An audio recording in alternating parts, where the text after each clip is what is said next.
তোমরা কি জানো হিসাব বিজ্ঞানের জনক লুকা প্যাসিওলি তার পুরো নাম কি ছিল? তার পুরো নাম ছিল ফ্রা লুকা বার্তোলোমিও ডি প্যাসিওলি। এবারে বইয়ে কিন্তু তোমাদের এই পুরো নামটা দেওয়া রয়েছে। এটা যদি মুখস্থ করতে পারো, এমনও হতে পারে সৃজনশীলের ক নঙে এটা পেয়ে গেছো, একটা এমসিকিউ পেয়ে গেছো, মানে ১ নাম্বার নিশ্চিত হবে আর কি। আচ্ছা, এখানে ফ্রা মানে কি? ফ্রা মানে হলো ইতালীয় ভাষায় প্যারিয়ার বা সন্ন্যাসী, আর মানে ধর্মযাজক। তিনি কিন্তু ছিলেন একজন ধর্মযাজক বা সন্ন্যাসী, তাই তাকে শুধু লুকা প্যাসিওলি ডাকা হতো। তারপরে এখানে দেখো বার্তুলোমিও।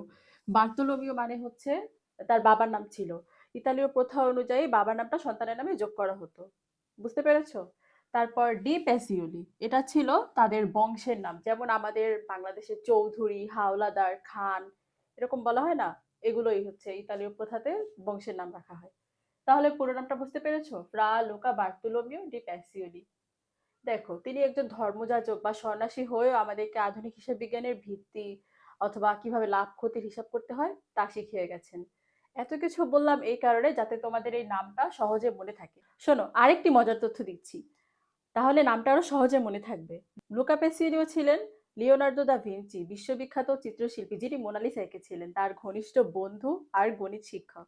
ভাবো তো, একদিকে মোনালিসা আঁকা হচ্ছে, অন্যদিকে লুকা প্যাসিওলি ডেভিড ক্রিক লিখছেন। জানো, অনেকে গুগলে সার্চ করে লুকা প্যাসিওলির বইয়ের নাম কি। আরে উনি তো ছিলেন ধর্মযাজক, তারা তো কোনোদিন বিয়েই করেন না, অর্থাৎ তিনি ছিলেন অবিবাহিত, তার বইয়ের নাম আসবে কোথা থেকে?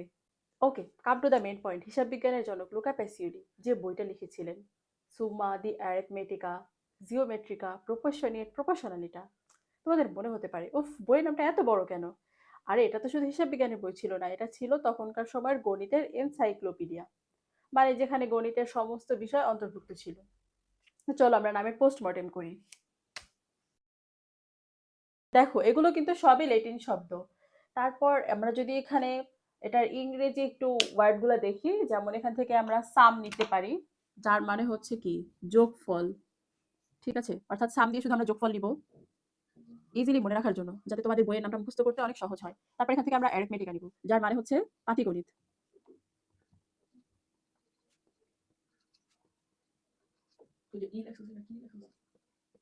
তারপর হচ্ছে জিওমেট্রিকা। জিওমেট্রিকা, হ্যাঁ, এটা হচ্ছে কি জ্যামিতি। তারপরে প্রপোর্শনিয়েট প্রপোর্শনালিটা, এটা হচ্ছে অনুপাত ও সমানুপাত। এটা আমি শুধু বাংলা লিখে দিচ্ছি।